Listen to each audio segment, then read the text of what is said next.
Hi everyone, this is immigration attorney John Khosravi of the Immigration Lawyers Podcast. Today we have an extra special interview with immigration guru Stephen Yale-Loehr. Steve is at the forefront of immigration education and practice. I spoke with him about current immigration issues he is facing, such as the EB-5 program, about how immigration reform would work, and where he gets his information. Steve is extremely knowledgeable in this area and the guy to listen to about the practice of immigration law. It is my pleasure to bring this interview without further delay. Welcome to the Immigration Lawyers Podcast. For more information about the program, please visit www.immigrationlawyerspodcast.com. Please note that this recording is informational only and does not constitute legal advice. Please consult an immigration attorney for specific information related to your case. Also, this recording is copyrighted and written permission is required for rebroadcasting. Hi everyone, today we have a special guest, immigration attorney Stephen Yale-Loehr, top U.S. immigration authority, scholar, author of immigration books and textbooks for over 30 years, including the law treatises Immigration Law Procedure and the textbook Immigration Nationality Law Problems and Strategies. Steve is currently of counsel at Miller-Meyer LLP and professor at Cornell Law School. Hi Stephen, thank you for speaking with me today. I'm really glad to be here. Thank you for inviting me. Let's start with learning a little bit about your background. Well, I grew up in Ithaca, New York, and I attended Cornell University undergrad and Cornell Law School. When I went to law school, no one taught immigration law. I sort of fell into immigration law. I specialized in international law at Cornell Law School, and then after graduating, I clerked for a year for a federal judge, and then I went to work at a big Washington, D.C. law firm in their international trade group. And occasionally they would have immigration questions, and I volunteered to start to learn immigration law. And I grew to love immigration law more and more, and I decided to specialize in it. And then after I left the law firm, I became first associate editor and then full editor of Interpreter Releases, a weekly newsletter about immigration law, and that's where I got sort of my journalistic skills. Awesome. And what year did you leave the Washington, D.C. firm? I left in 1986 and then was editor of Interpreter Releases for 8 years until 1994. Half of that time I lived in D.C., and half of that time my wife and I decided to move back to Ithaca, New York, where we both grew up, and so I did Interpreter Releases from there. And when I moved back to Ithaca in 1990, I started the immigration law practice group here at Miller-Meyer. And so over the last 25 years, it's grown. It started with just me, and now we have 10 immigration attorneys in our group and over 25 immigration paralegals. And I also started teaching first at Georgetown Law School in D.C. before we moved back to Ithaca, and then I started teaching at Cornell when I moved back, and so I've been teaching both a regular immigration policy seminar and also a political asylum clinic at Cornell Law School for many years. Now, you're of counsel at Miller-Meyer. What does that mean, of counsel, as opposed to being an associate or a partner there? It was my own choosing. I know I'm pretty busy between teaching and editing my 20-volume immigration law treatise. I also do a fair amount of policy work in Washington, D.C., and so it was an arrangement by which I could affiliate with the law firm, do cases there, but not have to worry about the day-to-day management issues of hiring and firing people and balancing the budget. So are you still signing G28s, or is it more counseling and advising other attorneys at the firm? A little bit of both. I still sign some G28s, but I also advise. I often will do the initial consultations for potential new clients at the firm and then pass the case on to one of our other attorneys, whoever happens to have the specialty that petition requires. I've done a lot of work in Asylum. How are the timelines going for processing Asylum in your neck of the woods? They seem to be going more slowly than ever, with the big rush of women and children crossing from Central America into the United States in the summer of 2014. A lot of asylum officers were detailed down to the southern border, and that backlogged a lot of the cases in the Newark Asylum office where we practice.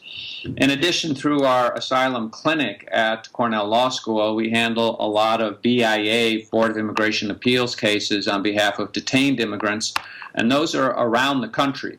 So we've seen that the detention times are growing, and it's taking longer for people who are detained both to get before an immigration judge for their merits hearing and to have the BIA decide any appeal from their cases.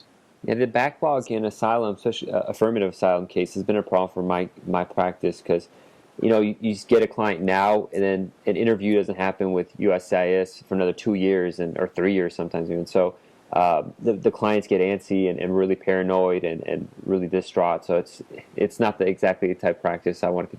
I'm getting less clients like that because of that, or accepting clients.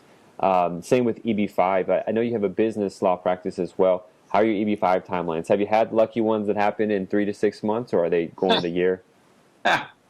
We haven't had anyone get a I-526 EB-5 petition approved in less than 6 months for several years now. As the program has grown, USCIS has struggled to keep up with the growing workload, and so the processing times keep getting longer and longer. Right now, the average processing time, according to the USCIS website, is about 14 months for an I-526 petition. And, right before September 30th, when the regional center part of the EB-5 program was threatened with expiration, a lot of people filed I-526 petitions. So I predict that the backlogs are only going to get worse, not better, over the next year. Oh, that's a good point. There was a mad rush here in the West Coast of just people filing before the deadline, and I was telling clients, if you're going to transfer the funds, do it immediately. Luckily, they didn't increase the minimum amount, but that's going to be a huge delay with the numbers of especially Chinese I-526s filed all at the same time.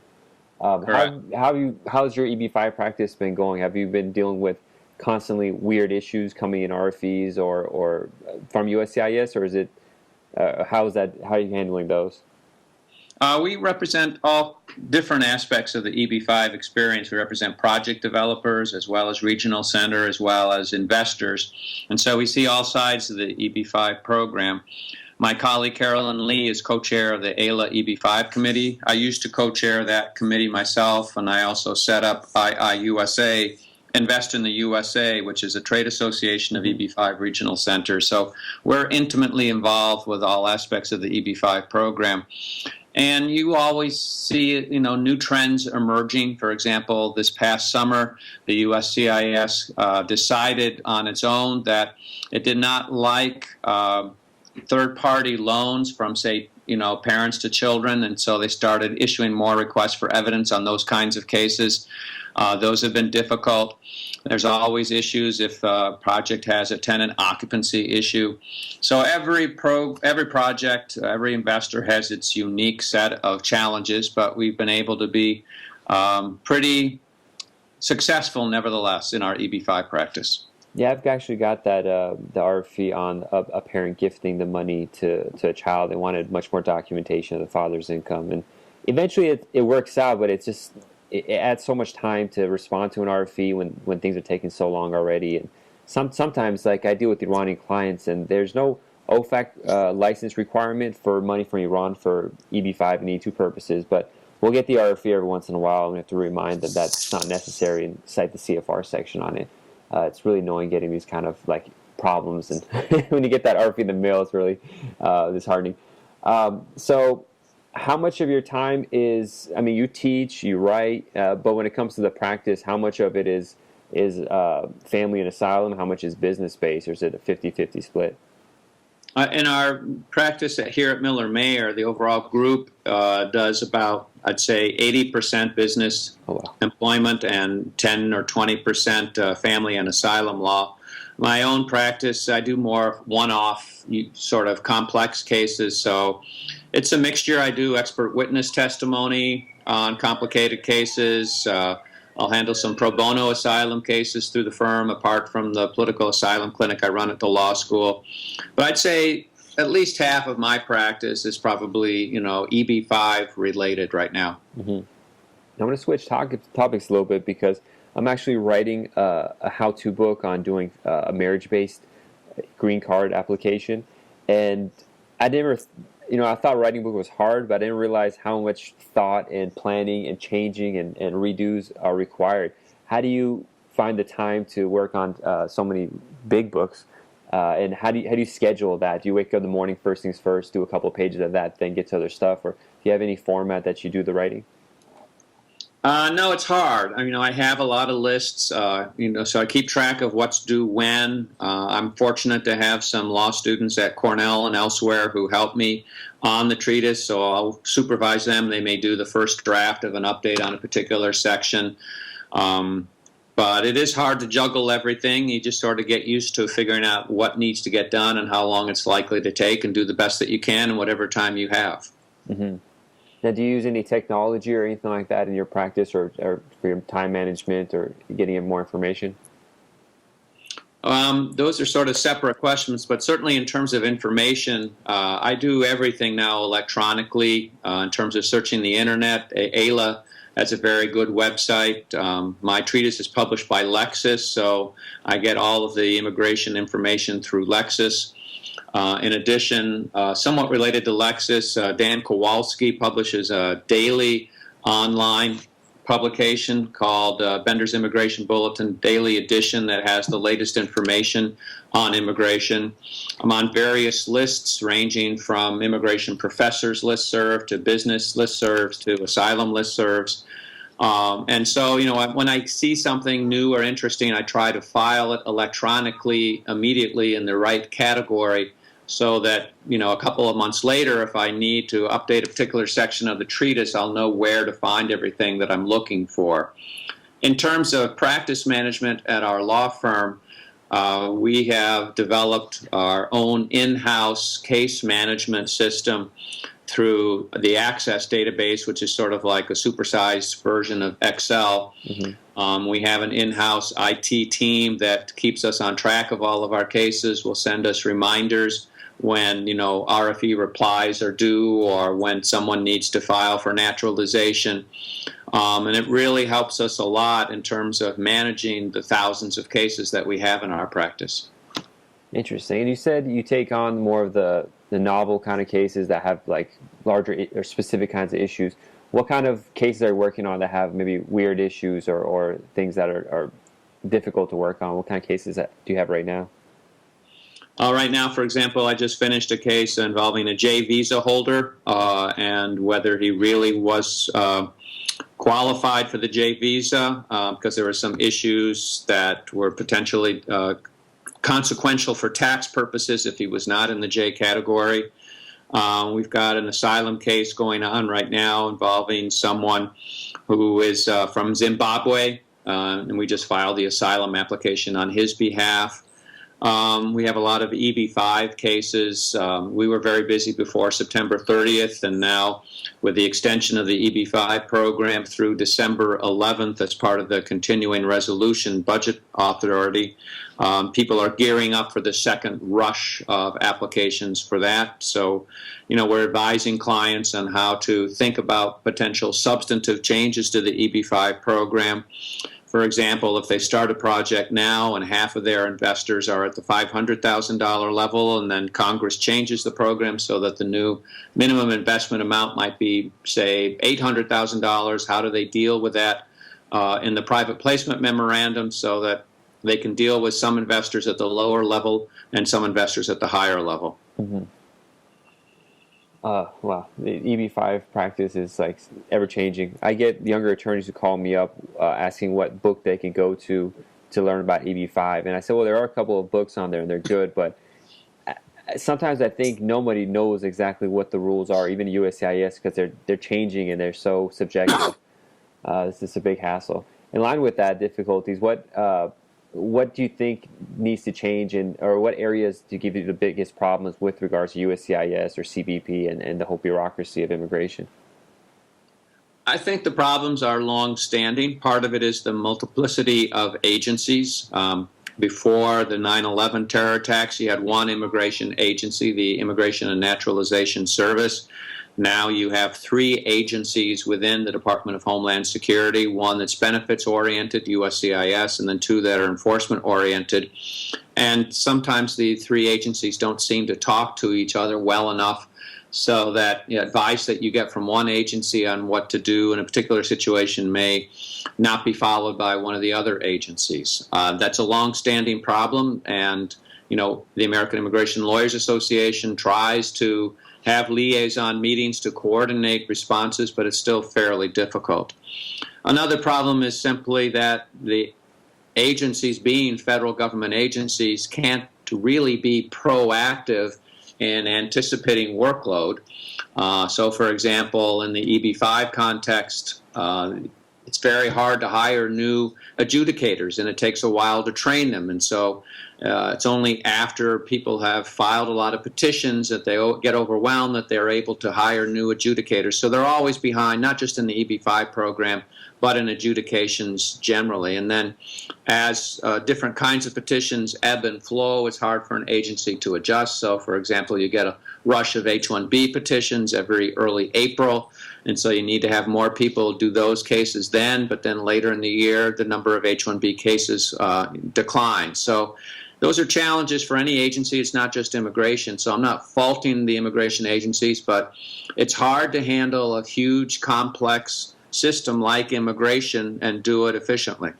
Yeah, there's every election cycle there's talk about comprehensive immigration reform, and I always think like these people really don't know how immigration works because there's a billion different categories and you can't just change all of them at once.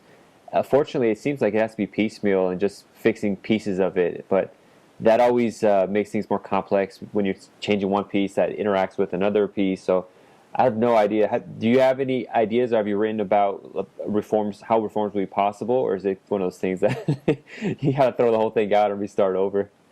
Well, we'll never go completely back to scratch and start from, a brand clean slate. But, I think that there have been some good ideas proposed. The Senate passed a comprehensive immigration reform bill in July of 2013 that, while it was not perfect, it certainly got the ball rolling on making significant changes. I think any comprehensive immigration reform legislation needs at least three legs, like a stool, to be able to sit firmly. One is legalizing the 11.5 million undocumented immigrants to this country. There's no way we're going to deport them all, so we need to figure a way out to bring them out of the shadows so that they can become productive members of our society.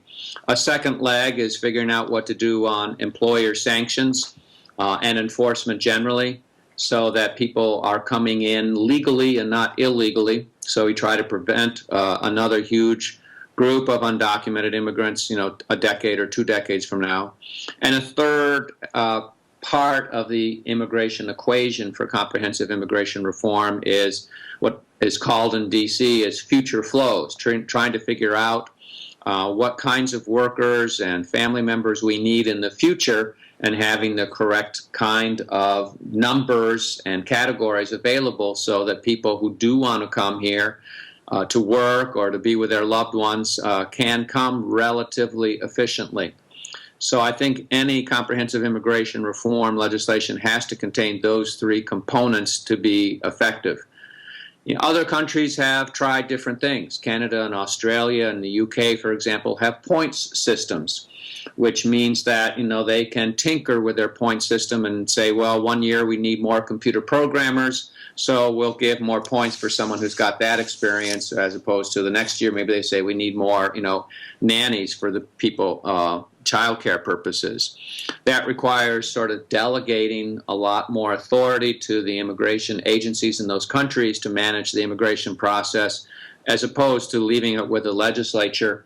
I don't think Congress wants to give up any of its power when it comes to enacting immigration reform, so I don't think we'll do anything like that. But it's a different way that some countries have tried to manage complex immigration systems. Mm-hmm. Now, switching gears, going back to you personally, in your career, were there any mistakes you made early on that helped shape you in how you think and how you manage your practice? Or even successes, things that or clients that really affected you? Well, in terms of clients that really affected me, I think that I like immigration in part because it's dealing with individuals. When I started out in practice at the big D.C. law firm, I was doing complex international antitrust issues, countervailing duties, anti-dumping, and it's interesting and complex, but only in a monetary sense. Here, there's real people involved who want to either come to the United States or stay in the United States, and that's what gives me a thrill about practicing immigration law. One of my most interesting cases concerns an undocumented student from the Dominican Republic named Daniel Padilla Peralta. He came to the United States with his mother and brother when he was very young on tourist visas. They overstayed. He grew up in the slums of New York City, but luckily he was identified as being really smart and was able to get a private scholarship from wealthy benefactors to go to a prep school in New York City. And then he was able to go to Princeton University on a full scholarship. So he was undocumented at Princeton, graduated number 3 in his class, and got the equivalent of a Rhodes Scholarship to go to Oxford for 2 years. But because he was undocumented, if he had gone to Oxford without some kind of correction, he would have been barred from returning to the United States for 10 years under the 3- and 10-year bars of unlawful presence. Princeton reached out to me and asked me to try to figure out what we could do to help him be able to go to Oxford and come back and legalize his status. We tried various avenues. The Princeton alums were very good at mobilizing public opinion in support of Daniel. And eventually we got him a waiver under INA Section 212D3 to be able to come back to the United States. Wow. And then he got a PhD at Stanford in classics, and he's joining the Princeton classics department to become an assistant professor there, and he's just finished a memoir about his life in the United States called Undocumented. And it sort of explains his own life, but then ties it into larger issues about, how undocumented people get by in the United States. So I was very happy that I was able to assist him on the immigration side of his saga. That's wonderful. Now, you talked about the individual and personal aspects of it and really being a face-to-face practice, which is what I love about it too. But how do you deal with the negative aspects of one is like the sad stories, and 2 is the stress of worrying about whether a case can be approved or not and how it affects the client? I know when I first practiced, waiting for the decision was like really heart-wrenching, and it was big joy when it was approved. But do you still get like that, or have you kind of experiences got you kind of stoic about be able to handle the stress of the job? Well, I think a lot of it is managing clients' expectations and telling them that, the immigration bureaucracy is very difficult to deal with, and that things are going to take longer than they anticipate. It doesn't help in the long run when it's been 6 or 9 months and they still haven't heard an answer on their case, but at least you've told them up front. Yeah. And I guess over time I've just gotten more used to the delays, so it doesn't affect me personally as much, even though my clients are frantic, etc. It has posed challenges in our practice. We file a fair number of DHS 7001 forms with the USCIS Ombudsman's office when a case is really off the tracks and long beyond normal processing times. Sometimes we have to try to get members of Congress to weigh in if something is really going wrong with a particular case. So, that's very frustrating that you have to sort of go outside normal channels sometime to try to get the immigration agency to wake up and look at a case, but it's part of the reality of immigration practice right now. How successful have you been using congressional action and congressmen to help? I've seen sometimes where it doesn't really take the case anywhere. A few times I've seen it work. How was your experience with using that avenue? Well, members of Congress, can't order the immigration agency to do anything, and the Ombudsman's office can't do anything either directly.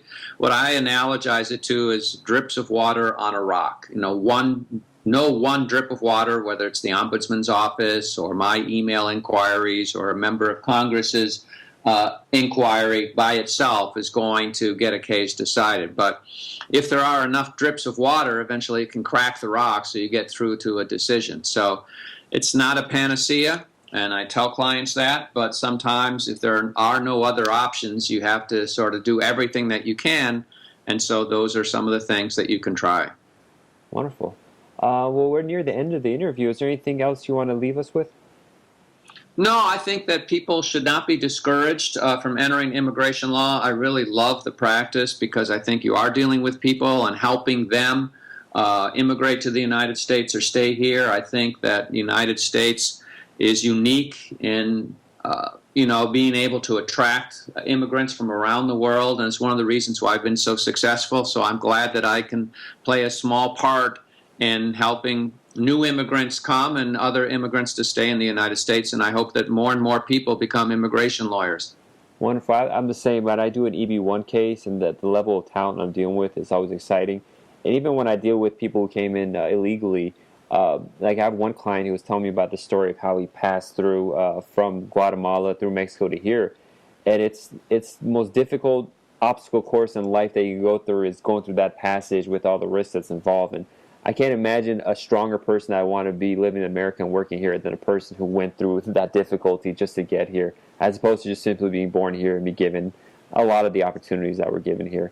Thank you so much. Is there a way people can follow you or learn more about you that you'd like to say?